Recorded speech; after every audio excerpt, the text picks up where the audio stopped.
Introduction. O narrador onisciente que conta as histórias dos meninos pela cidade de Salvador. Não é? Então, o narrador onisciente que vai contar a história desses garotos. Aventuras são registradas através de quadros com certa independência, relação direta com Vidas Secas, relação direta com Memórias Póstumas, intercalados com notícias de jornais e reflexões poéticas, para notícias de jornais que são ficcionais. Aquilo não aconteceu de verdade. Mas o importante é, por que ele coloca o gênero ficcional, ou o gênero jornalístico, dentro de um texto ficcional? Porque ele quer marcar o tipo de crítica. Ele quer deixar claro para nós assim, olha, isso pode acontecer mesmo. E mais, as pessoas que estão publicando aquelas cartas no jornal, eles são representantes dos vários grupos de interesse sociais, não são? Tem os que defendem os meninos, tem os que são contrários aos meninos, tem os representantes do Estado, tem os representantes da igreja. Nossa, professor, é demais. Isso é questão FUVEST Unicamp há 2 anos atrás. Fala, Flor. Olha, na verdade, esse fenômeno já existe há muitos anos. Eu, Antônio, não sei dizer se o grupo de capitães existiu.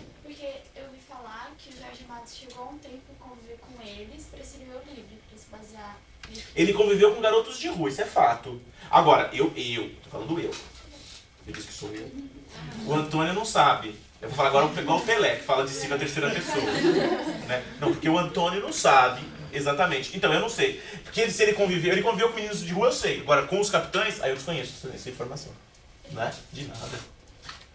Há, porém, uma linha que conduz o romance. Tá no inteirinho, que ela corta o texto inteiro. Narrativa iniciada por um prólogo de caráter jornalístico e depois dividida em 3 partes, subdivididas em capítulos. Ou seja, só para vocês saberem, o que é essa linha que segue sempre? Os meninos de areia. Os meninos de areia. Os capitães da areia. Os capitães, eles cortam o texto inteiro. Então eles são o fio condutor. Os relatos sobre sua vida. Certo? E como é que então nós temos um prólogo, que são as cartas à redação. Depois nós temos 3 capítulos, que são eles. A primeira parte com os 11 capítulos, a segunda parte com 8 capítulos e a terceira parte com 8 capítulos. Você ia falar? Você fez assim? Ah, entendi. Safadinho. Tudo bem, gente? Tudo. Agora eu tô aquela coisa de abrir, aquela coisa de introduzir. Só no início da introdução. Colocando só um pouquinho do texto, não é? Então vamos lá. Contexto histórico. Professor, eu estou perdido porque eu não sei que contexto histórico, afinal de contas eu estava no 19. E de repentemente eu corto para o 20 para os anos 30. Leiamos. Com o fim da política do café com leite e a deposição de Washington Luiz, inicia-se a chamada Era Vargas. Todo mundo sabe que contexto é esse, né? É o contexto, por exemplo, no qual a República do Café com Leite, ela cai com a ascensão varguista. Em 1930 até 1934, nós temos o governo provisório, marcado pelo voto feminino e secreto e a chamada Revolução Constitucionalista de 1932. Ainda, Vargas é eleito presidente pelo Congresso. Tudo bem? Só estou relembrando. De 34 a 37, apresenta o governo constitucional. Uma nova Constituição, portanto, é lançada e surge o chamado Plano Cohen. Vargas se isola de vez no poder. Por isso que eu chamo essa época aqui de era, estrito sensu, era Vargas. Não é? 1937 a 45, já estou falando do Estado, ali daquele período do Estado Novo, né? Período da ditadura de Vargas. O Estado Novo, né? Censura e perseguições, desenvolvimento industrial, participação do Brasil na chamada Segunda Guerra Mundial, que é decisivo para o fim dessa mesma ditadura. Por quê? Porque, na verdade, o que estava sendo combatido não era justamente o fascismo, mas o governo varguista era absolutamente de caráter fascista. Logo, ele entra em crise. Certo? Tudo bem, gente?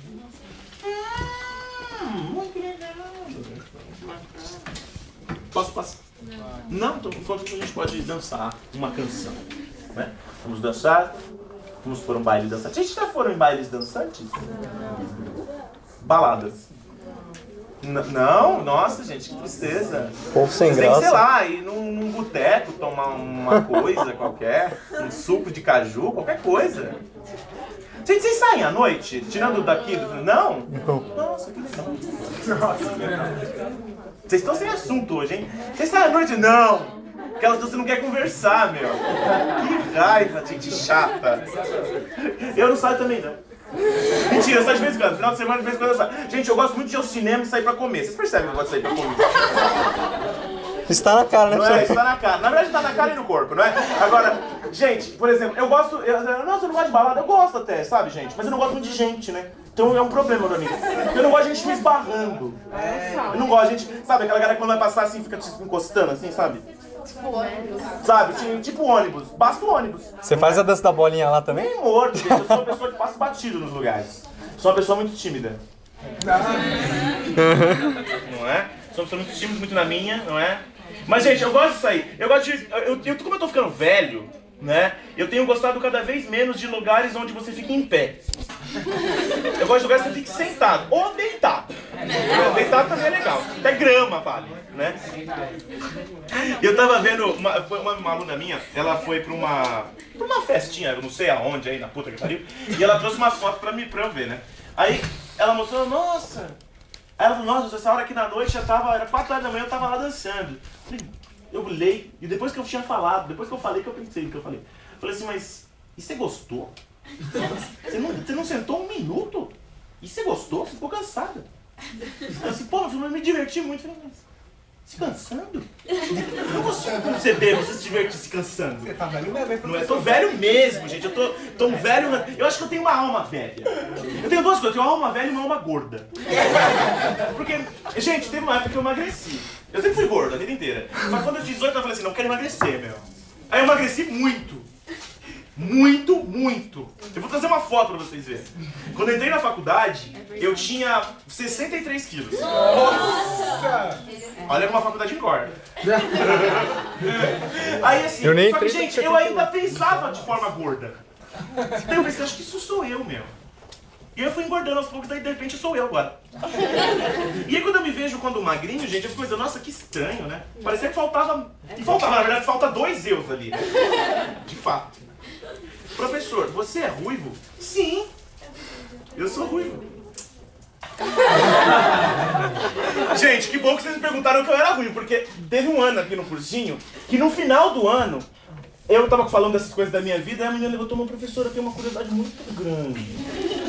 Você é albino? Gente, eu não sabia, eu falei assim, nossa, mas eu tô assim, tão lagartixa que eu pareço um albino? Eu falei, não, eu sou ruivo, né? E... ela falou, não, porque você é careca, né? Eu falei, mas eu tenho vários pelos ruivos.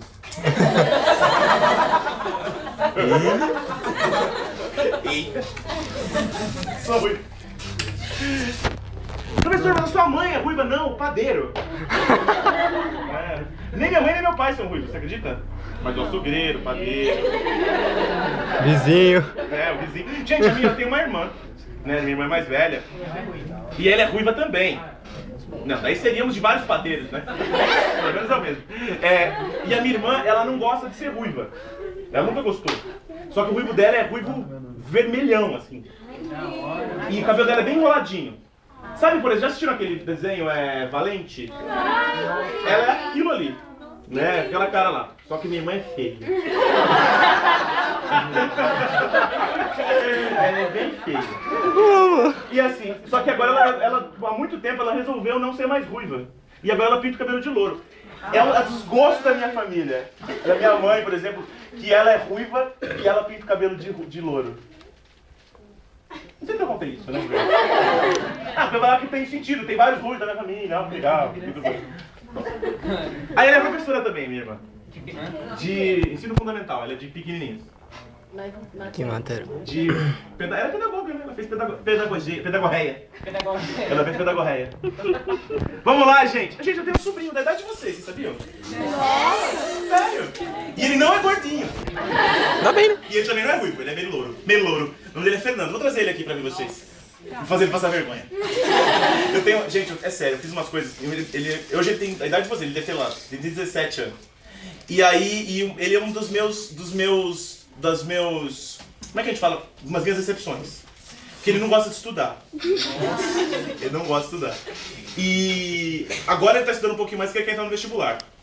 E aí, por exemplo, quando ele era pequeno, eu tirei várias fotos dele, de bebê, assim, tipo, na privada, sério, porque eu falei, isso um dia vai ser muito útil pra mim. Então, eu tô esperando ele levar uma namorada dele em casa.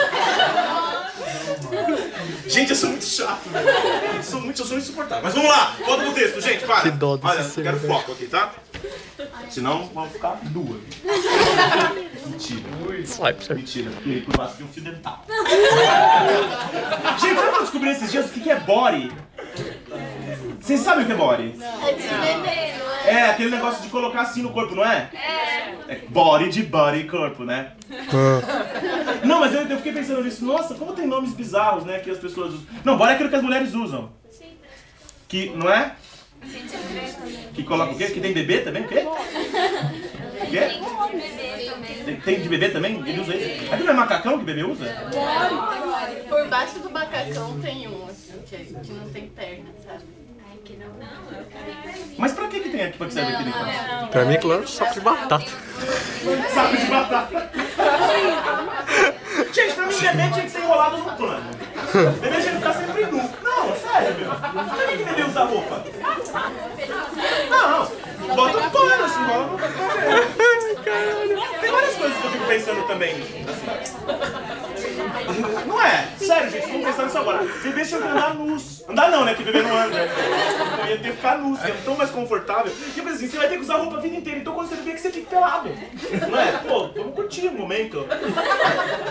Eu não me lembro de andar peladinho, assim. Eu não tenho memória de peladinho. Mas acho que essa é uma coisa bem legal. Vocês seriam naturistas? Sim. Eu Sim, sim. você seria? Sim.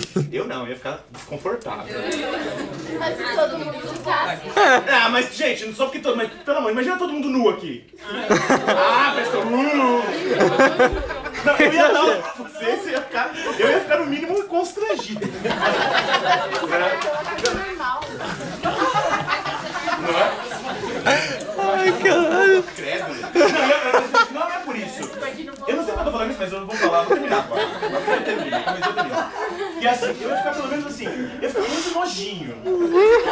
Por exemplo, eu ia ter que andar com uma toalhinha. Tipo, vou sentar. Você vai, por exemplo, no banco. Senta no banco lá. Você sentar? Eu ia. Que nojo, velho. Eu tenho nojo do negócio do busão. Eu tenho, velho. Eu tenho muito. Gente, aquilo ali deve ser mais sujo do que, sei lá, privada. Não é muito sujo. Mas eu acho que mais sujo é aquela cordinha. Sabe aquela cordinha? Porque aquele negócio, ninguém limpa aquilo, meu. Aquilo ali deve ser tóxico. Bom, vamos lá. Biografia do Jorge. Convenhamos. Nascido em 10 de 8 de 1912, vocês percebem que faz exatamente 100 anos. Uau! Não é? Ele nasceu lá em Itabuna, na Bahia.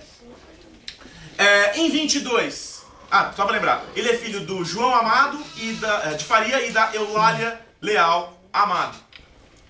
Em 1922, ele vai criar um jornalzinho chamado A Luneta. Vocês podem perceber, se em 22 ele cria um jornalzinho, olha quantos anos ele tinha. Ele cria um jornalzinho.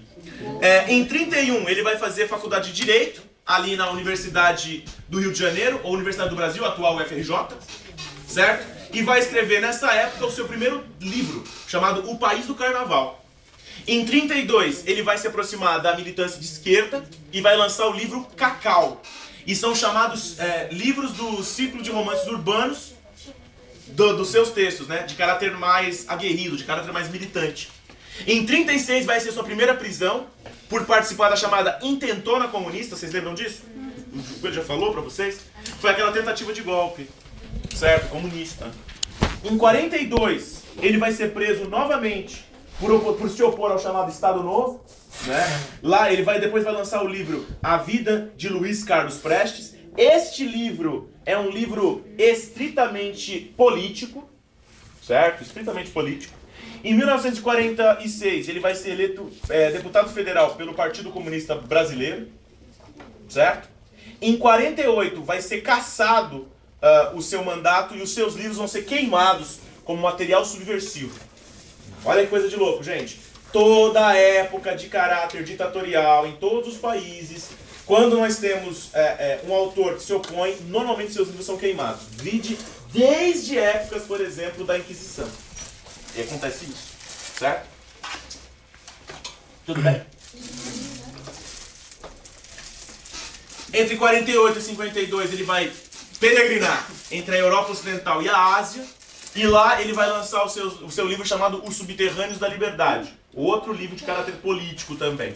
Em 1956 ele vai deixar o PCB e vai voltar a escrever. Por que ele deixa o PCB, gente? Ele vai deixar o PCB depois da abertura que o Nikita Khrushchev vai propor, por exemplo, mostrando quais os absurdos que o Stalin havia feito na ex-União Soviética. Então ele se desanima com o estado de coisas no Partido Comunista. Ele desacredita. Em 1958 ele vai ter uma nova fase de textos, que são textos não mais ligados à perspectiva revolucionária e ou comunista, mas os chamados novelas regionais. Por exemplo, Gabriela, Cravo e Canela. Certo? Gabriela. Já assistiram Gabriela agora? Não. Gente, a Gabriela. Hã? Ela vai morrer? É esse livro aqui. Gente, você sabia? O Jorge Amado é o autor mais famoso brasileiro. Ele foi os maiores textos da Rede Globo são todos dele. Né? Gabriela, Tieta do Agreste, tudo dele. Né? E por exemplo, ó, Gabriela, sabe que na história original a Gabriela tem 21 anos e o Nassib tem 33.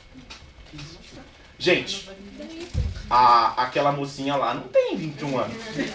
E aquele senhor não tem 33. Não é? Inclusive, eu cheguei à conclusão de que a Gabriela, ela tá fazendo uma personagem que tem deficiência mental. Gente, por exemplo, o contexto é aquele machismo e coronelismo, já perceberam? Beleza, tal, a mulher é um objeto na mão do homem naquele contexto, ok. Aí o Nassib, Gabriela, nós temos que não casar. Aí ela, mas casar pra quê, Nassib? Casar pra quê? Tô tão bem assim. Gente, essa mulher vivia onde? Numa bolha? Ela tá vendo lá que todo mundo só quer ela pra usá-la. Não é? E assim, aí o cara oferece casamento e ela fala uma asneira dessa. Só que a maneira com que ela fala é tão inocente que beira o especial. Não é? O especial. E assim, é muito complicado. E por exemplo, eu acho que é um texto muito bom, diga-se de passagem. É um texto muito legal. Né? E assim, mesmo assim, eu acho que a série não tá ruim, de todo ruim. Ela é legal também, né? Se a gente compara com as novelas de maneira geral, ela é bem melhor. Ela vai morrer, professor? Quem? A Gabriela? Eu não posso contar, né? Não. Gente, ó, só pra dizer pra vocês, a Gabriela é uma personagem que existiu, né? E ela era, de fato, uma ótima cozinheira mesmo.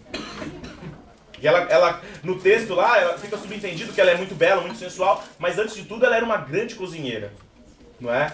E, inclusive, era famosa na região de Ilhéus. Por isso, e por exemplo, a Rosa Palmeirão, de fato existiu, aquele puteiro lá existiu mesmo. O Bataclan. Ele frequentou o nosso Jorge Amado. Professor, Oi. A Gabriela da novela é bem retardada, não, porque teve um casamento que ela Você tá colocando de uma maneira muito extrema. Não fale assim. Muito radical. mostrou que ela não sabia nem pegar no garfo numa faca pra comer. Jesus. Não, mas até aí...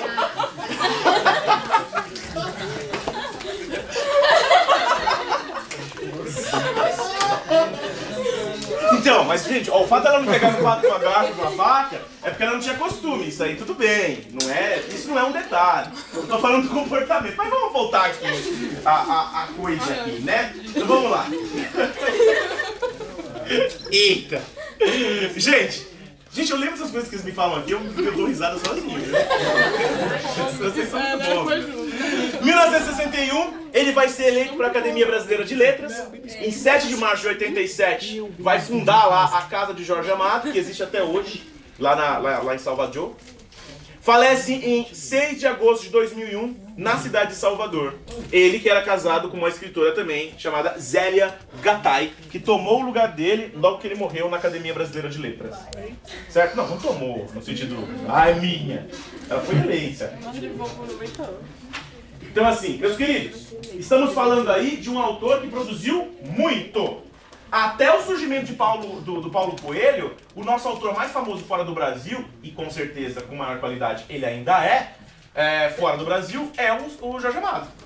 Por exemplo, as histórias sobre, por exemplo, a sensualidade, a mistura, o carnaval, por exemplo, a maneira, os santos, isso é conhecido no mundo por causa dele, certo? Por causa do Jorge Amado.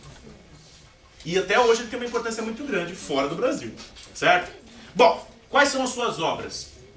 Nós temos alguns grupos de textos que vocês vão entender, que são as partes dos textos dele. Por exemplo, romances proletários. Quando eu falo romance proletário, é um tipo de romance que vai refletir sobre o proletariado, na perspectiva comunista, né? Na perspectiva comunista. Livros como Cacau e livros como Suor, certo? Livros todos muito bons, certo? Depoimentos líricos ou sentimentais. Jubiabá, Mar Morto, que é ótimo, todos viraram série de TV, tá? Todos.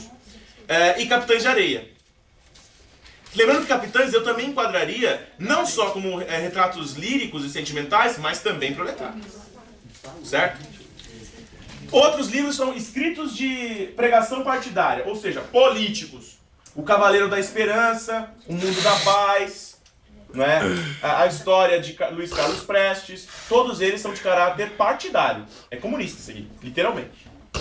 Tem outro grupo de textos considerados os melhores dele, que são dos chamados Ciclo do Cacau, que ele vai refletir sobre o coronelismo cacaueiro, certo? Dos produtores de cacau. Porque a gente costuma pensar no coronelismo dos produtores de açúcar, mas ele vai falar daqueles produtores de cacau, que inclusive ainda existe esse mesmo coronelismo, certo? Não acabou. Terras do Sem Fim, Cacau e São Jorge dos Ilhéus. Certo? Senhor, ali não era Capitães da Areia? Escrevi errado. É da areia. Só para lembrar, eu tenho uma última fase dele, que eu nem coloquei ali, que são os chamados de textos de exotismo ou sensualismo. Por exemplo, Gabriela Cravo e Canela, Tieta do Agreste, que são os livros, por exemplo, mais famosos dele. Eu posso dizer sem muita dificuldade que tem um Jorge Amado antes de Gabriela e um Jorge Amado depois de Gabriela. O Jorge Amado depois de Gabriela é o Jorge Amado que vai ser muito bem recebido pela mídia. Antes de Gabriela vai ser o Jorge Amado que vai ser perseguido pela política. Certo?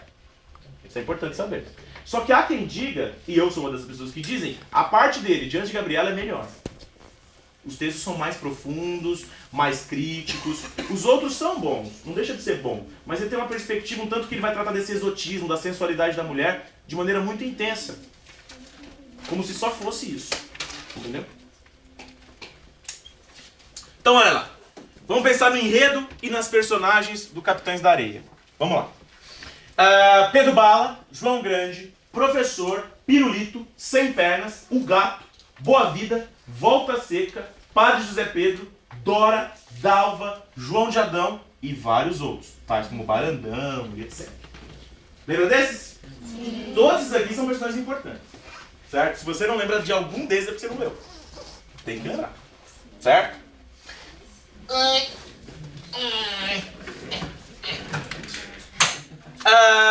Posso avançar? Não. Não?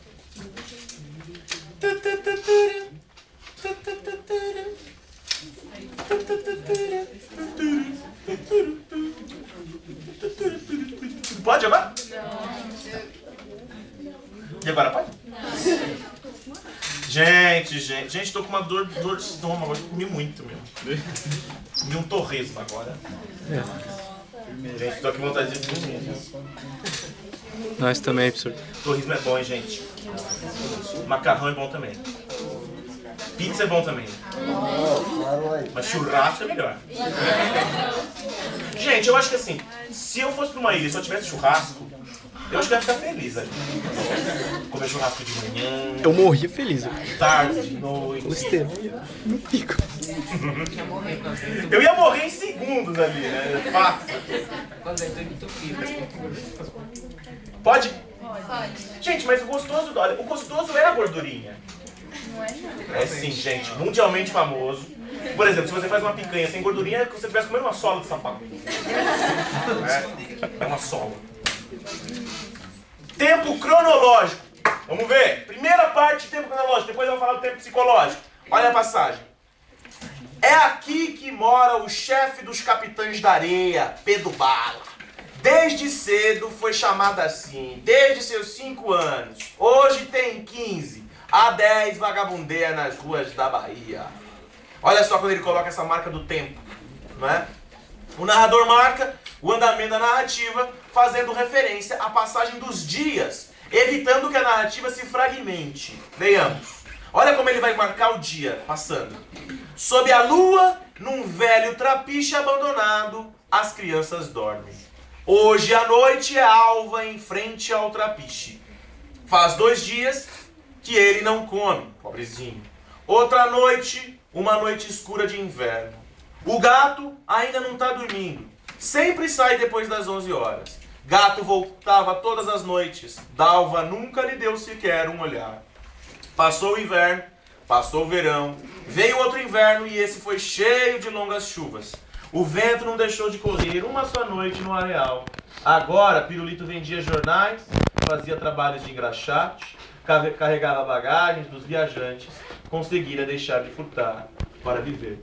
Vocês percebem que há uma marcação temporal ali, mas ele não diz uma data específica, porque ele não precisa, né? Mas há uma marcação cronológica. Mas vamos ver que não é só ela. Nós temos também um tempo psicológico. No mais fundo do seu coração, ele tinha pena das desgraçadas de todos. Pirulito buscava isso no céu, nos quadros de santo, nas flores murchas que trazia para Nossa Senhora das Sete Dores. Mas o sem pernas não compreendia que aquilo pudesse bastar. Não queria o que tinha Pirulito, o rosto cheio de exaltação. Queria alegria, uma mão que o acarinhasse, alguém que com muito amor o fizesse esquecer o defeito físico e os muitos anos. Nunca tiveram uma família. Gente, essa passagem é tristíssima, né? E de súbito tem medo de que nessa casa sejam bons para ele. Não sabe mesmo por quê, mas tem medo. Se recorda que ainda é uma criança. Esquece sua vida de pequeno batedor de carteiras, de dono de baralho marcado, de jogador desonesto. Esquece de tudo. É apenas um menino de 14 anos com uma mãezinha que remenda sua camisa. Gente, nesses momentos nós percebemos que não há aqui uma concepção cronológica. É o apagamento da cronologia e é justamente só o que eles estão pensando que importa. A gente chama isso de monólogo interior, certo? É uma das coisas que vão estar presentes também em Vidas Secas, certo? Você não sabe necessariamente se são eles ou os narradores que dizem isso, ou o narrador. A gente chama isso então de discurso indireto livre, certo? Também vai ser utilizado aí. Tudo bem, gente?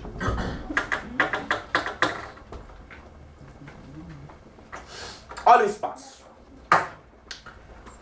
O espaço com vida própria, associado aos ideais de liberdade dos personagens. Estamos falando isso aqui é o elevador Lacerda, né? Cenário urbano da Baía de Todos os Santos, onde você vai ver várias descrições cheias de lirismo. Lirismo é sentimento, gente. Muitas descrições de caráter sentimental, aonde os capitães da areia vivem essa liberdade, essa grande liberdade, num domínio total do espaço e esse sentimento que é dual, no sentido de, por exemplo, ora é sofrer, ora é alegria, ora é liberdade, ora é prisão, ora é bem recebido, ora é repressão. Isso vai ser a alternância produzida nesse espaço. Certo? O que ele queria era felicidade, era alegria, era fugir de toda aquela miséria, de toda aquela desgraça que o cercava e os estrangulava. Havia, é verdade, a grande liberdade das ruas, mas havia também o abandono de qualquer carinho, a falta de palavras boas. Ou seja, né, gente? A cidade, ela é sim o símbolo da liberdade, mas ela também é o símbolo do abandono. Certo? A concepção de cidade alta e cidade baixa. Diferença de classes e exclusão social. Vou ler e já explico. Lá em cima, na cidade alta, os homens ricos e as mulheres queriam que os capitães de areia fossem para as prisões, para o reformatório. Lá embaixo, nas docas, João de Adão queria acabar com os ricos, fazer tudo igual, dar escola aos meninos. Gente, todo mundo sabe que Salvador é dividido em cidade alta e cidade baixa. Assim como Lisboa também. Né? E por que cidade alta e cidade baixa? Tem uma cidade, por exemplo, que está no nível do mar e aquela que está acima do nível do mar. Normalmente, nessa época, os ricos moram na cidade alta. Por quê? Porque na cidade baixa tem a maresia, tem os pescadores, tem um fluxo de pessoas muito grande, tem os portos. Então, por exemplo, é onde é pobretado, os pobres não vão habitar, os pobres vão ficar. Então, inclusive, quando você vê cidade alta, cidade baixa, nesse texto ele ganha uma conotação diferente. Alto no sentido de classe alta, baixo no sentido de classe baixa, também. Certo? Outros espaços também aparecem no texto. Rio de Janeiro, Ilhéus e o sertão nordestino. Rio de Janeiro, quando, por exemplo, o professor Rio de Janeiro. Ilhéus, quando ele fala, por exemplo, dos donos de terra. Ele comenta. E sertão nordestino, quando ele vai falar do Volta Seca, que vai se encontrar lá com os cangaceiros do Lampião. Certo? É perceptível, então, que o espaço ele tem uma função social. O espaço não é só descritivo. Assim como Vidas Secas, o espaço tem função social. Então vamos ver. Mansões, restaurantes, bares, lojas e igrejas. Sinais de riqueza e alvo de cobiça. Trapiche, cadeia, reformatório, o lazareto e o orfanato. Locais de sofrimento e de exclusão. Ou seja, os lugares têm relação com a crítica que se pode produzir ali, ou os acontecimentos. Por exemplo, da maneira com a qual ele coloca, gente, eles seriam bem recebidos na igreja? Não. Da maneira com a qual ele coloca, as mansões os poderiam receber? Não. O que os espera, por exemplo, no reformatório? Sofrimento. Tá claro as coisas. De antemão, você sabe. É como se os lugares fossem impregnados de alguma coisa, de uma concepção que é anterior aos lugares. Uma concepção que ora é ruim, ora é boa. Oi. Lazareto é uma espécie de galpão. Na verdade, ele é uma região, né? Porque, por exemplo, imaginem que é um galpão e no entorno desse galpão acabaram as pessoas ficando também. Ele seria um lugar originalmente para as pessoas que tinham lepra. Mas depois ele foi destinado para as pessoas que tinham varíola. E que iam lá para morrer, basicamente. Eles eram deixados lá e meio que a própria sorte para morrer. Isso é o lazareto. Então era meio que exclusão, não? Literalmente. De hospital. Não. O lazareto, gente, ele tinha assim, em tese, você imagina que é um lugar onde eles recebem tratamento. Mas dada a quantidade de pessoas e o abandono do governo, não era isso que eles recebiam. Eles eram colocados lá para que outras pessoas não contraíssem. Né? Vamos pensar no trapiche. Sabe o que é trapiche, né? Uma espécie de... onde se guardavam comidas e coisas do gênero. Está abandonado e eles ficam lá. Antigo armazém no areal do Cais do Porto. É o que a gente chama de espaço personagem. Ele é antropomorfizado, como, por exemplo, o cortiço. Certo? Vamos lá. O trapiche grita, se despedindo do gato.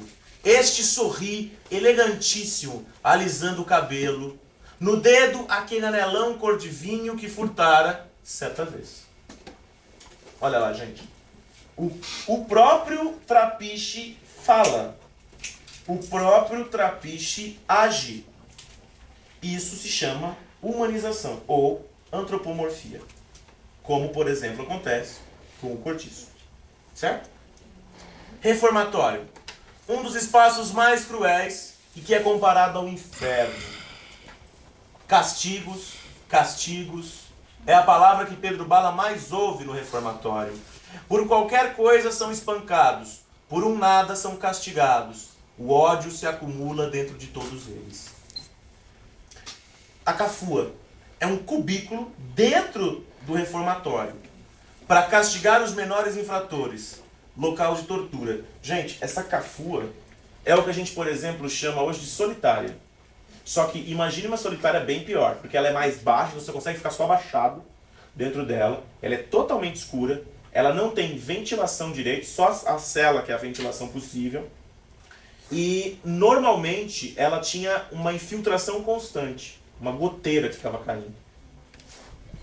Tanto que, por exemplo, o Pedro Bala, quando ele fica nessa cafua mais de uma vez, ele sai de lá quase morto. Quase morto. Não é? E lembra que isso é um reformatório, era para criança. Isso aí. Tá? Não estou falando de uma cadeia, se é que a gente pode falar disso numa cadeia. Não é? O orfanato. Maus tratos, castigos, má alimentação, falta de liberdade. Um mês de orfanato bastou para matar a alegria e a saudade de Dora. Era sempre crepúsculo na enfermaria. Era como uma antessala do túmulo, com as pesadas cortinas que impediam a luz de entrar. Claro que a gente fala desse orfanato de maneira melhor do que o reformatório. Todavia, ele não é o que a gente imagina como um espaço para crianças. Certo? Onde o cerceamento da liberdade, o não afeto também são recorrentes aí. O abandono, né? Portanto. Pensemos na linguagem. A linguagem do texto é uma prosa com vários momentos líricos, ou seja, poéticos, e tendo a Bahia como plano de fundo de sua obra. Olha o que ele vai dizer, por exemplo. Fazia com que os olhos vivos dos capitães da areia brilhassem como só brilham as estrelas da noite da Bahia. É uma imagem que ele cria várias imagens muito belas, normalmente associando com a própria Bahia. Né? Olha a chegada da Dora. Esquece tudo, é apenas um menino de 14 anos, com uma mãezinha que remenda suas camisas, vontade de que ela cante para ele dormir. Sua felicidade naquele momento é quase absurda, porque nessa noite sua mãe voltou. Não é? Gente, ele constantemente faz isso. Que é assim, eles são sim meninos ladrões, eles são sim meninos contraventores que matam, que estupram, que roubam, mas que também são crianças, que são frutos de uma sociedade que é excludente, que os produziu assim, porque a única maneira de sobreviverem é assim, né? Uma lei antes da lei, que é a lei do cão. Certo? Então, por exemplo, constantemente no texto você vê uma oposição entre a ser criança e, por exemplo, ser ladrão e adulto. Não é? Isso é uma coisa que alterna no texto, é bastante forte. Momentos de angústia. E são as várias perguntas retóricas que vocês vão ver no texto. Quanto tempo durará a escuridão? E a agonia de Dora? Será que ela agoniza também? A cara do diretor parece um lado do rosto de Dora. Vem torturar sua agonia ainda mais. Em vários momentos vocês veem essas perguntas, gente. Você não sabe se essa pergunta é necessariamente do próprio João Bala, do próprio personagem Pedro Bala, João Bala. Pedro Bala, se é do próprio personagem ou se é do narrador, né, que se questiona com relação aos acontecidos. E isso é discurso de direto livre também. Certo? Pensemos no próprio discurso direto livre. Pensar em levar tantas crianças a Deus, crianças extraviadas, será que elas tinham culpa? Ai de quem faça mal a uma criança. Fazia concessões, sim fazia, senão como tratar com os capitães da areia. Não eram crianças iguais às outras, eram como homens, se bem fossem crianças. Isso é o de José Pedro falando, né? Na verdade não é ele falando, isso é o narrador falando por ele. Porque o José Pedro tinha uma linguagem muito restrita também. O José Pedro, gente, ele é quase um Fabiano. Né? Claro que com uma articulação muito maior. Mas pensando na sua incapacidade de articular, que mesmo sendo maior que o Flaviano, ela era muito pequena, eu relaciono aí. Então ele não podia fazer essas questões. É o narrador que faz, mas ele cola na figura dele. Né? Então a gente chama isso de discurso indireto livre. Eles vão ser, no texto também vai ser vários momentos no qual vão ter expressões populares. Por exemplo, nós quer, eu tava, ela bateu a caçuleta, no sentido de ela morrer. Ou seja, são expressões populares que são contra a língua formal, gramática formal, culta. Mas a questão é, mais importante do que ser a favor da língua formal, é comunicar. Não é que o Jorge Amado não sabia escrever bem, gente. Ele sabia e sabia muito bem. Mas quando ele usa uma expressão dessas, ele tem um motivo. Ele quer que o texto dele fique mais oral, menos formal, mais parecido com a fala cotidiana. Certo? Também vai ter vários termos da região da Bahia. Por exemplo, rodar no sentido de matar. Certo? Está nem, no sentido de tô sem dinheiro. Bleforé, que é bar.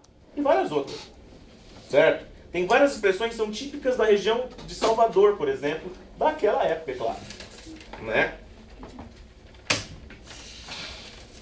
E a temática principal do livro, que é a do menor abandonado. Nunca se esqueçam. Se por um lado a revolução ela é base do texto, pelo outro o menor abandonado e a crítica a esse processo é a outra base. Leiamos. O homem não gostou da coisa, se deixou possuir por uma grande raiva, levantou-se da cadeira e deu 2 pontapés no professor. Um atingiu o menino nos rins e ele rolou pela calçada gemendo. Olhou o desenho, semi-apagado, seguiu seu caminho ainda com as mãos nos rins. Ele quisera agradar o homem, merecer uma prata dele. Tivera 3 pontapés e palavras brutais. Essa cena é muito pesada. Que o menino, na verdade, faz um desenho para agradar o homem e o homem espanca ele.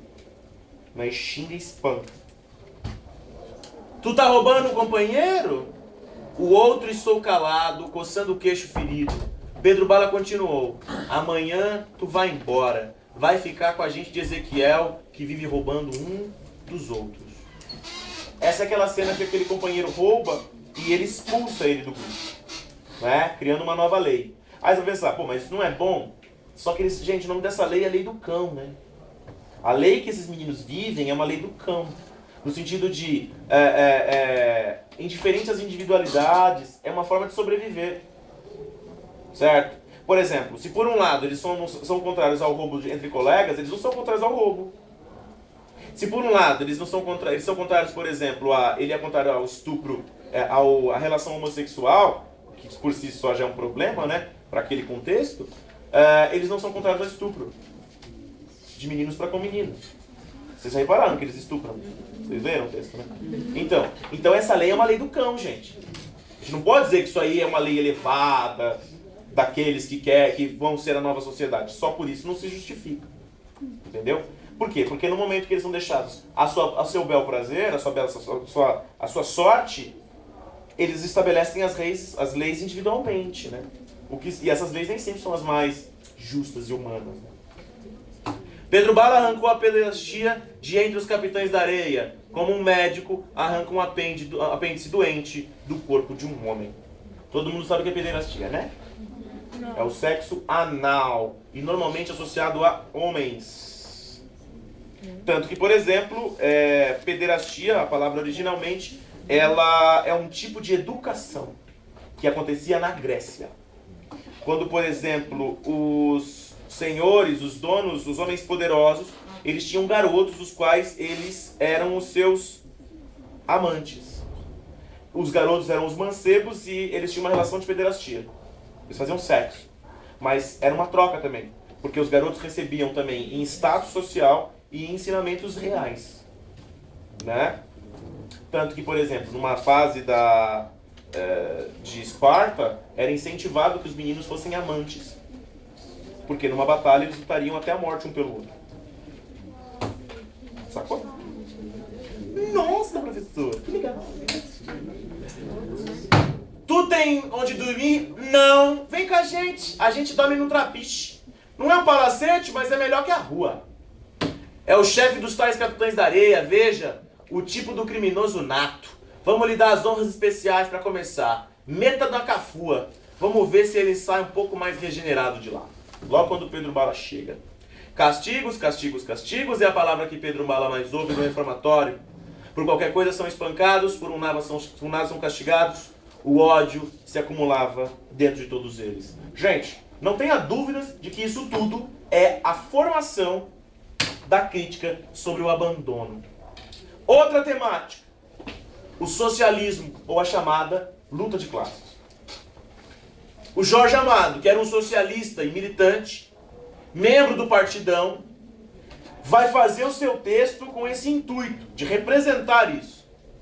Ou seja, a exclusão social que é causada pela miséria é a representação dessa luta de classes e vai representar também a ascensão dos excluídos.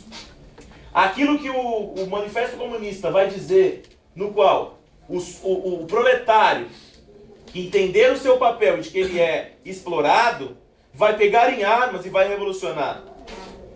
É justamente o que acontece aqui. Só que não é o proletário, é todo aquele que sofre. Certo? A não ser quando o João de Adão ria dele e dizia que só a revolução acertaria tudo aquilo, lá em cima, na cidade alta, os homens ricos e as mulheres queriam que os capitães de areia fossem para as prisões, para o reformatório, que era pior que as prisões.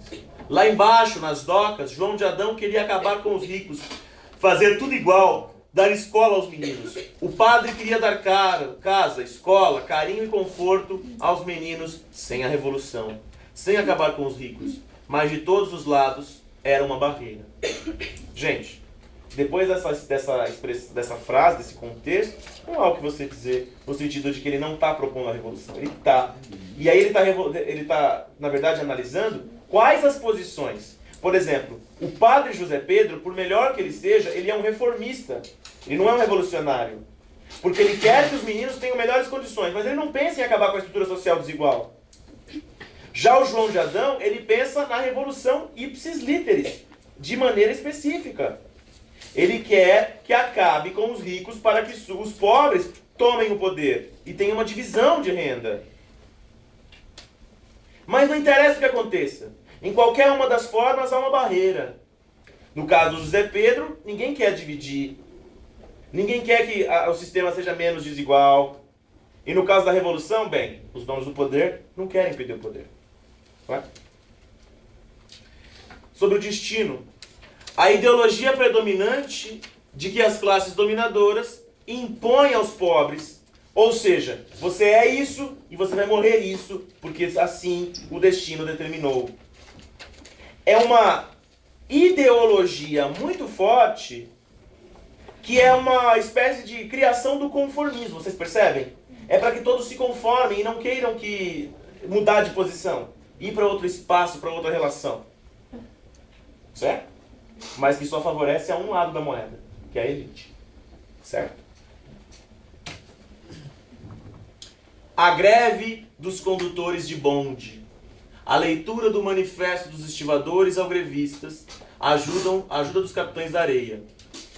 Vocês percebem? Lembra dessa parte de onde tem essa greve? Gente, aquele momento, ele está sendo literal, viu? Essa greve aconteceu.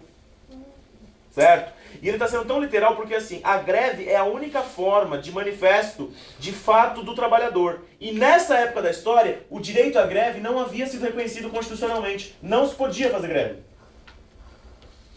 Então dizer isso por si só era revolucionário. Porque era a manifestação única do trabalhador que é explorado. Certo?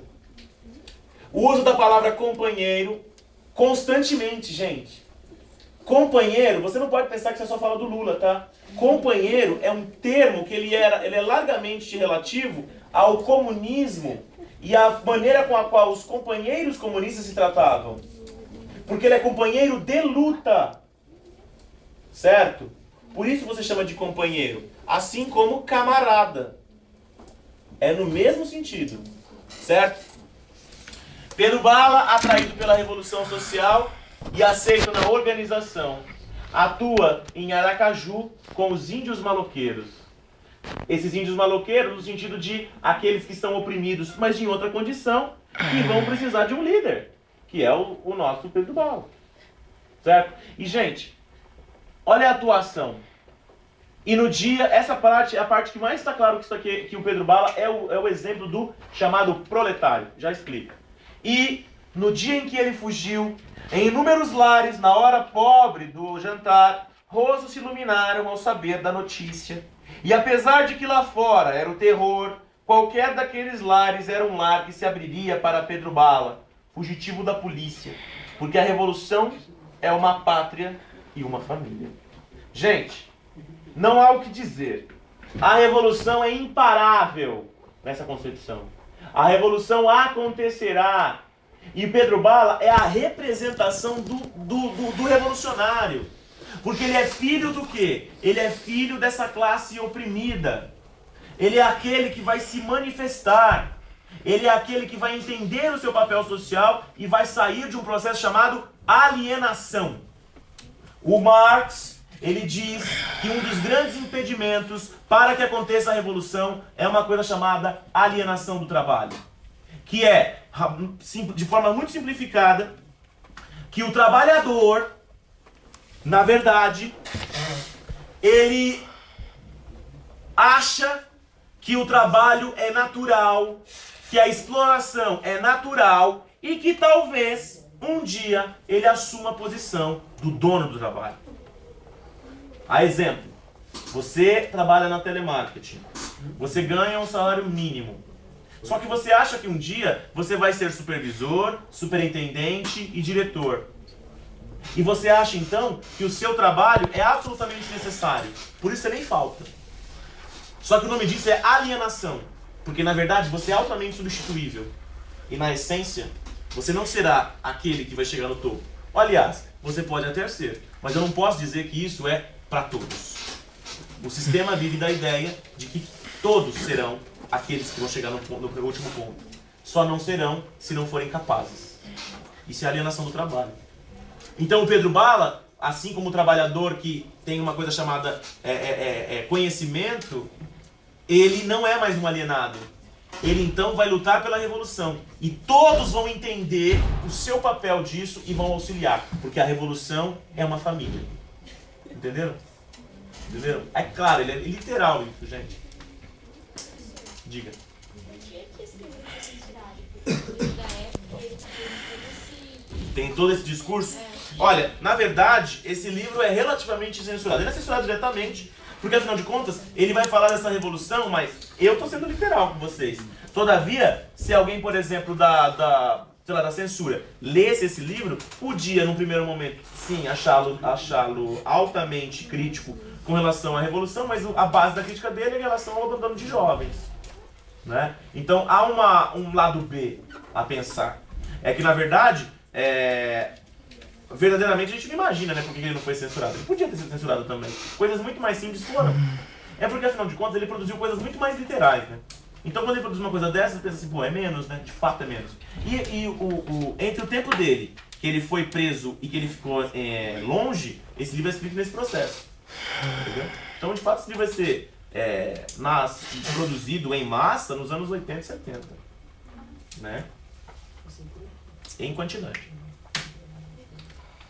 Outra temática. Então, a primeira de todas, o abandono. A segunda de todas, a revolução. A terceira, o sincretismo religioso, a mistura religiosa. A religião é apoio, refúgio da miséria humana, da sobrevivência dessas péssimas condições que eles subsistem.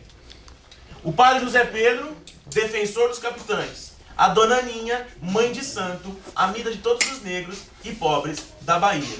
Portanto, é a mistura do catolicismo e do candomblé. Certo? Todo mundo percebeu isso no texto, gente? Que eles alternam. Ora eles vão para os santos do candomblé, ora eles oram para os santos católicos. Isso é sincretismo religioso. Isso é Brasil. Por isso que o Jorge Amado é tão famoso, porque ele consegue sintetizar a religiosidade brasileira de uma forma que nenhum outro autor conseguiu até ele. Certo? Por exemplo, o catolicismo do pirulito. E o chamado de Deus dentro de pirulito é poderoso como a voz do vento, como a voz potente do mar. Pirulito quer viver para Deus, inteiramente para Deus, uma vida de recolhimento e de penitência. Uma vida que o limpe dos pecados, que o torne digno da contemplação de Deus. Católico, né? Altamente católico. O candomblé. Pedro Bala, Boa Vida, Querido de Deus, João Grande. Pedro Bala, Boa Vida e o Querido de Deus andaram para o candomblé do Gantuá, onde Omulu apareceu com suas vestimentas vermelhas e avisou aos seus filhinhos pobres que em breve a miséria acabaria, que ele levaria a bexiga para a casa dos ricos. Gente, vocês conhecem um pouquinho de candomblé? Bom, vocês basicamente têm que saber que o candomblé é uma religião afro-animista. Animista porque ele considera forças da natureza e animais como forças divinas, né? E, por exemplo, é uma religião brasileira. O candomblé é uma religião brasileira, ela não existe na África. Assim como a Umbanda também é uma religião brasileira. O que existe na África são os mesmos santos. Mas a religiosidade, a maneira que acontece, a forma com que eles são vistos, é única aqui do Brasil. Certo? É uma religião estricto sensu brasileira. Se existe candomblé em Angola, em Moçambique e na Guiné, é porque foram brasileiros que levaram. E não o contrário. Certo? E vocês sabem que os deuses do candomblé, eles são, na verdade, muito similares aos deuses gregos. É uma cultura que não teve contato com os gregos, mas que tem deuses que têm características muito similares. Por exemplo, os deuses do candomblé, eles são muito humanizados. Eles têm desejos, medos, eles têm inveja, como, por exemplo, os deuses gregos. Certo? Por exemplo, aquele lá em cima é o Omulu. Omulu, gente, ele é o deus da doença. Por isso que ele usa essa roupa de palha, para esconder a varíola, que por um acaso é a mesma doença que ela acomete a região de Salvador, não é? Por isso que eles falam para Omulu, eles pedem para Omulu para ele levar a doença. Certo? Temos também Ogum, Xangô, a própria Iemanjá, não é? Todos vão aparecer de alguma maneira na história. Porque, eu não sei se vocês conhecem, mas quando você faz parte do candomblé, você sempre tem um Deus que faz a sua cabeça. Certo? O seu Deus da cabeça é aquele, por exemplo, que você vê nos búzios e você é, na verdade, filho de um deles. Certo? E ser filho de um deles significa que você tem alguma característica específica. E que, por exemplo, você tem que fazer as oferendas e ter um comportamento para auxiliar ao seu Deus. Certo? Tudo bem? É muito legal, cultura afro, muito bacana, viu, gente? E só um detalhe. Todo mundo já viu a expressão macumba, né? Sim. Vocês sabiam que macumba é uma maneira pejorativa de se chamar todas as religiões afro? Fulano de tal é macumbeiro. É que, na verdade, macumba, gente, é um item de música. Né? Uma espécie de flauta. Que era tocada nos cultos. Certo? O macumbeiro seria aquele que toca a macumba. Certo? E o frango decruzilhado é o quê? Oferenda. Hoje você está inspirado. Seria de qual religião? Da mesma... é assim. Quando eu falo que o candomblé é uma religião animista, significa, por exemplo, que assim como os gregos, e assim, por exemplo, como os judeus, vocês sabiam que a religião judaica também fazia oferendas. Ou vocês nunca viram falar da expressão holocausto? Vocês veem o holocausto pensando no fim da Segunda Guerra Mundial. Mas o holocausto originalmente é o quê? O holocausto eram as oferendas que os judeus faziam para Deus. Basicamente, as oferendas de cordeiros, as oferendas de bezerros. E por quê? Quando você fazia uma oferenda e você matava e o sangue era para Deus, certo? Você, na verdade, estaria dando alguma coisa e pedindo a partir da sua oferenda. Por isso que, por exemplo, os judeus não comem o sangue. Eles drenam o sangue antes de comer a carne. Por causa disso. Por que, por exemplo, os cristãos, depois do Novo Testamento, depois do Cristo, eles não fazem mais as oferendas? Porque depois do expiamento, ou seja, da morte do Cristo, não há mais, supostamente, não há mais a necessidade de você ter uma oferenda, porque o Cristo já deu a vida pelo homem. Logo, não mais, você tem que fazer uma oferenda. Entenderam a lógica? Então é uma religião animista nessa origem, nesse aspecto também. Essa coisa da oferenda. Agora, no caso, o frango de encruzilhada ou o bode, são na verdade oferendas em forma de pedido. Se pede aos deuses e se mata os animais, oferecendo o sangue primordialmente e a sua carne e as comidas para os santos, em troca de auxílio, de proteção, de ajuda. Certo? É nesse sentido. Leiamos. Prof, liga alguma das luzes, por favor. Tá ficando muito escuro para escrever. Só no cantinho, né? Pode ligar pra mim. Peraí. Nossa, é complicado isso aqui. Aí. Melhorou. Tudo bem, gente? Alguém que já foi num culto? O irmão é quem Pronto. ficou cego. Gente, é muito louco, gente. É da hora, tem que ir. Você é brasileiro, pô. Você não é indiferente, não dá medo não, gente, é sério. E assim, gente, tem uma coisa muito legal. Que são as músicas. Gente, não é à toa quando você escuta alguém tocando o tambor e o berimbau de capoeira, dá vontade de dançar. É o atabaque. Sabe? Porque assim, imagina que quando aquelas músicas estão lá, as pessoas estão girando, certo? Estão lá no processo de receber as entidades, indiferente a você acreditar ou não, é muito intenso. É muito intenso, porque é uma batida muito intensa. E vocês sabem que sons repetitivos, altos, têm um efeito sobre nós humanos de praticamente transe. Não é à toa que, por exemplo, se você vai a um show de rock, você pula. Você se mexe. Por quê? Porque o som é repetitivo, ele é muito alto. Então você entra naquela mesma lógica. Certo? Agora imaginem isso num intenso ali que é numa perspectiva religiosa. Certo? É muito interessante. Vocês têm que ir pelo menos uma vez na vida para ver como é que é. É legal. Né? Outra temática bacana é do banditismo. Né? Do Lampião. Lampião tinha entrado numa vila na Bahia, mataram 8 soldados, deflorar moças, saquear os cofres da prefeitura. O rosto sombrio de Volta Seca se ilumina, sua boca apertada se abriu num sorriso. Levava o jornal para cortar o retrato do grupo de Lampião. Dentro dele ia uma alegria de primavera. Eu sou Volta Seca, filho de tua comadre. Lampião reconhece, sorri. Os cangaceiros estão entrando nos vagões de primeira. Não são muitos, uns 11. Volta Seca pede: meu padrinho, deixa eu ficar com você, me dê um fuzil. Tu ainda é um menino. Lampião olha nos seus óculos escuros e Lampião grita: Zé Baiano, dá um fuzil à Volta Seca. Olha o afilhado. Tu guardas a saída. Se um quiser arribar, mete fogo.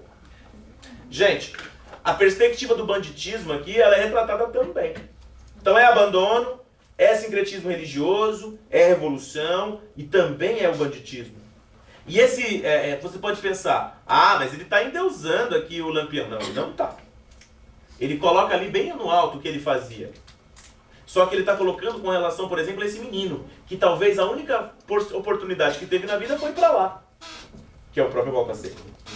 Certo? Então a gente está falando sim de uma ordem, que é a ordem do cão, uma lei, que é a lei do cão, todavia é a única que reconhece essas pessoas. Certo?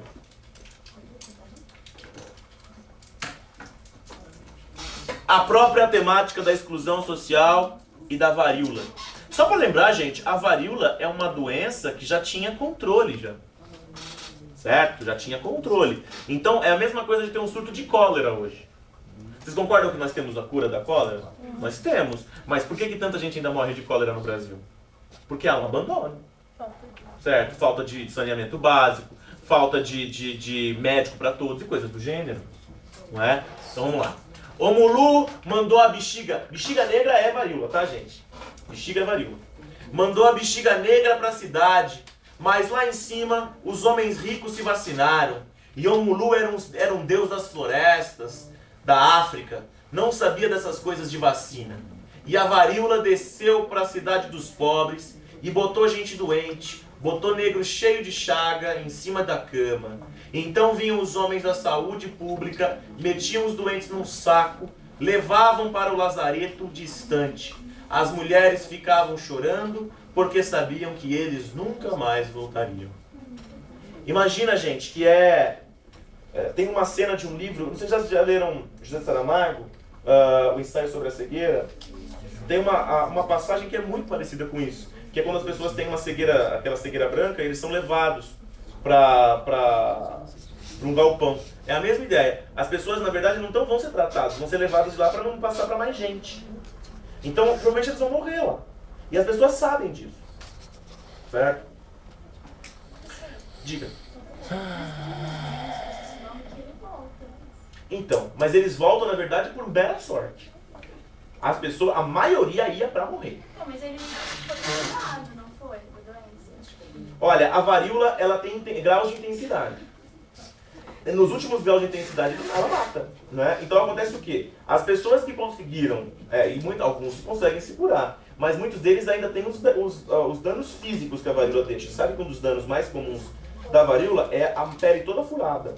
Por exemplo, a Marcela, do Memórias Póstumas de Brás Cubas, teve varíola, que é a bexiga. Você pegou as bexigas, é isso aqui, ó. O rosto, principalmente o rosto, as costas, o corpo, fica todo furado. Sabe, como espinhas infeccionadas. Certo? Esses meninos realmente ficaram com a mesma coisa. Mas são muito poucos. Se a gente pensa na maioria, a maioria morreu. Né? E assim, eles se curam mais ou menos pela sorte, porque o governo não tem um plano de vacinação. Que é um absurdo, né, gente? É esse o absurdo retratado. Como que o governo central não vacina, sabendo que é uma doença que mata tanto? Porque são os pobres. Por esse motivo. E vocês percebem ali, gente, que ele foi muito irônico. Quando ele fala, Omulu trouxe a varíola para matar os ricos. Mas os ricos se vacinaram. E Omulu não tinha como saber, porque ele é um deus das florestas, né? Ele não sabe como que essas coisas acontecem. Né? E aí foi matar os pobres. Isso é tão interessante porque é o seguinte, o Jorge Amado era um ateu. Ele era comunista, gente. Uma das perspectivas do comunismo é que você é ateu. Por quê? Porque a perspectiva marxista é de que a igreja é o ópio do povo. A fé é o ópio do povo. Por quê? Porque a fé, nos mais diversos locais, estou falando de acordo com a ótica marxista, é claro, ela serviu para falsear a realidade e para impedir que os pobres se rebelassem. Né? Então você troca a sua vida terrena por uma possibilidade de vida, por exemplo, de uma pós-vida. Você aceita.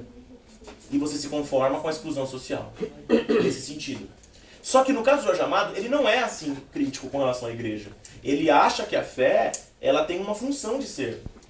Uma função de ser que ela faz com que as pessoas se organizem, ela faz com que as pessoas tolerem o sofrimento, ela permite que as pessoas se revoltem. Certo? Ela dá a ideia de identidade coletiva. Certo? E ele não está falando da igreja católica, ele está falando de toda a igreja. Ele fala isso do candomblé, ele fala isso da católica, ele fala isso de qualquer igreja. Certo? Então, a epidemia de varíola e as consequências, né? Onde supostamente a religião está justificando a coisa. Os atabaques tocavam nos terreiros para aplacar a ilha de Omulu, oferendas de toalhas de seda, brancas e bordadas. Isso é interessante, gente, porque essas oferendas de Omulu são oferendas, por exemplo, no sentido de que ele não mais mate por causa da varíola. Certo? É uma perspectiva religiosa. O medo da contaminação e o preconceito vai causar o preconceito pelas pessoas doentes. Só no trapiche alguns vão ser recebidos. Por exemplo, a menina e o menino, gente, a Dora e o seu irmão. Eles vão chegar e só lá que eles vão ser recebidos, o Fuinha e ela. E eles, por quê? Porque os pais deles morreram de varíola. Então é certeza de que, por exemplo, eles iam ter a doença. Mas não importa, lá no trapiche eles foram recebidos. Em nenhum lugar receberam. Certo? As pessoas tinham medo. O drama de consciência e o medo do pecado. Para o pirulito, por exemplo, era uma punição, gente, de Deus, essa doença. Olha lá. O pirulito se abraçou com um quadro de Nossa Senhora e disse: vamos rezar todo mundo, que isso é um castigo de Deus para os pecados da gente. A gente peca muito. Deus está castigando, vamos pedir perdão. É uma concepção religiosa, gente. E olha, essa concepção religiosa é típica do catolicismo. Que é a ideia, por exemplo, do minha culpa, apenas minha culpa, totalmente minha culpa. Né? É o mea culpa que a gente fala. Por isso que quando você vai confessar para o padre, você tem que primeiro dizer pequei, não é? Você tem que dizer que a culpa foi sua, não tem? Porque isso é o mea culpa. Certo? Você tem que fazer isso. O lazareto, lugar horrível, sem condições de tratamento e sobrevivência. Era uma espécie de campo de concentração. Certo? Dora, a filha de Bexiguento, aonde vai sofrer basicamente o preconceito por ser filha de Bexiguento. Né? Por ser filha de alguém que teve varíola. No morro, sua mãe tinha saído num caixão. Seu pai metido num saco. Sentiu que a cidade era sua inimiga, que apenas queimara os seus pés e a cansara. Aquelas casas bonitas não a quiseram. Voltou curvada, afastando com as costas das mãos as lágrimas. Certo? Gente, é muito triste quando ela começa a peregrinar pelas casas buscando trabalho. Primeiro porque ela é uma criança e ela está buscando trabalho numa casa. E segundo, que ela não é aceita pelo fato de ter uma família que teve uma doença que não tenha controle. Não é porque eles quiseram que eles tiveram uma doença. Não é? Mas aí que tá. A exclusão ela se dá em todos os níveis. Certo? E lá, no Trapiche, que ela vai ter a solidariedade, mas também é um local que ela vai vir a morrer. Né? No final, essa desintegração, né? Eles vão deixar, os líderes vão sair do grupo, mas o grupo continua. Não é? Daí vamos lá. O Sem Pernas ele vai se matar antes de ser capturado pela polícia que o odeia, que ele odeia. O professor vai partir para o Rio de Janeiro para se tornar um pintor de sucesso. E vai se entristecer tremendamente com a morte da Dora. Ele que era apaixonado por ela. Né? O gato se torna um malandro, tá? Não é uma. É um malandro de verdade, abandonando eventualmente sua amante Dalva e passando por Ilhéus. Certo? Então assim, só para vocês pensarem, esses aqui vão ter esses destinos. Gente, o personagem que eu particularmente acho com a maior carga de significação é o Sem Pernas. Certo? O Sem Pernas é aquele de maior profundidade de todos. Certo? Ele não é tão esquemático quanto o Pedro Bala, tão heróico quanto o Pedro Bala. Ele vê problema. Ele, por exemplo, ele vê problema na própria prática dos capitães. E ele não se enquadra de maneira nenhuma. Não é? E não é à toa que ele vai se matar, porque não havia lugar para ele nesse mundo. Entre cooptar-se, mas ele foi aquele que seguiu os capitães até o final. Ele nunca iria entregar.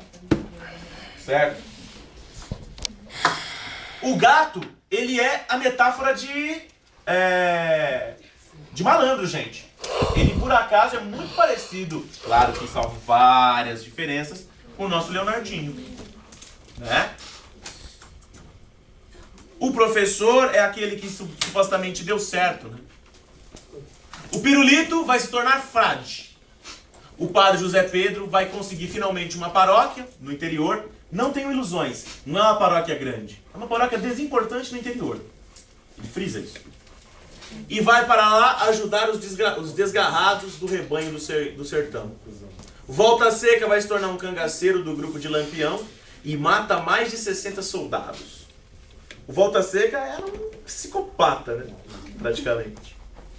Antes de ser capturado e condenado, é lógico, João Grande vai se tornar marinheiro. Certo? O querido de Deus vai continuar sua vida de capoeirista e de malandro. O Pedro Bala, cada vez mais fascinado com as histórias de seu pai sindicalista, vai se envolvendo com os doqueiros e finalmente os capitães da areia ajudam numa greve. Depois disso é a desagregação, né? Eles vão se separar de fato, cada um vai seguindo daqueles caminhos. Certo? Tudo bem, gente? O Pedro Bala vai abandonar a liderança do grupo, mas antes ele vai transformar esse grupo numa espécie de grupo de choque pela revolução. Eles iam lutar pela revolução mesmo.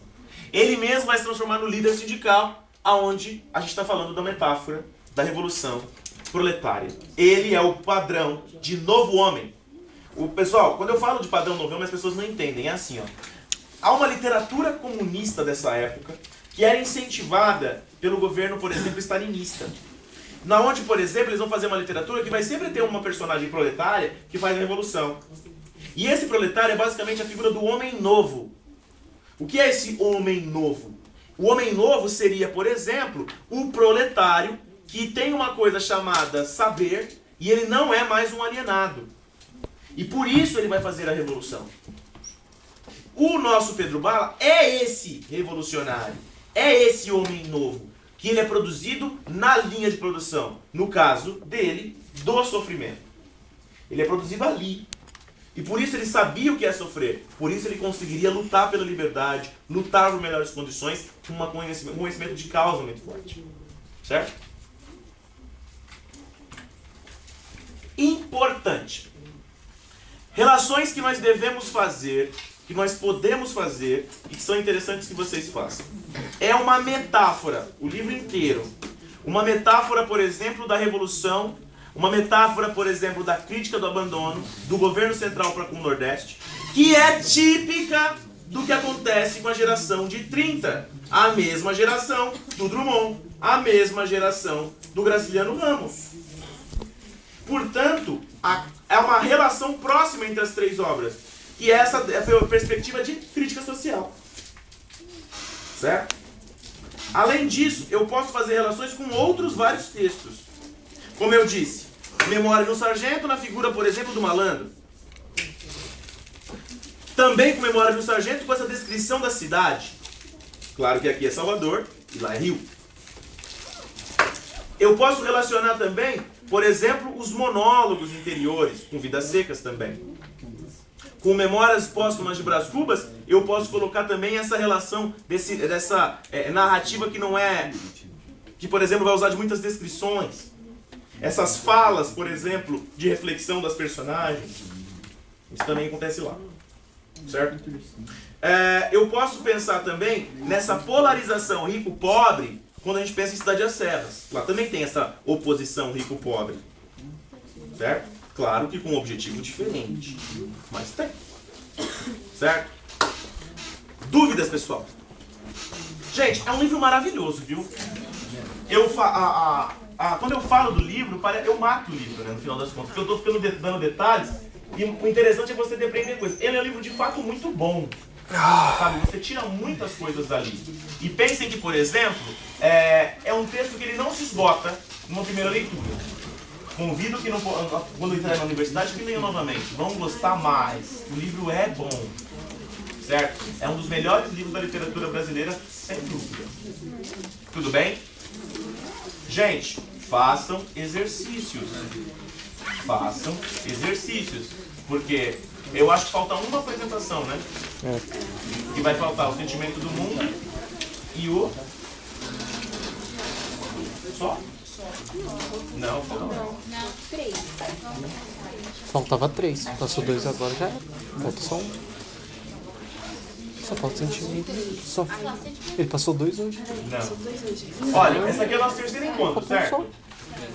Em cada encontro nós vimos 2, certo? Então nós vimos 6. Faltam 2. Faltam 3. São 9. O que é? A gente vai fazer de novo. Em ordem é Sentimentos do Mundo, Tio,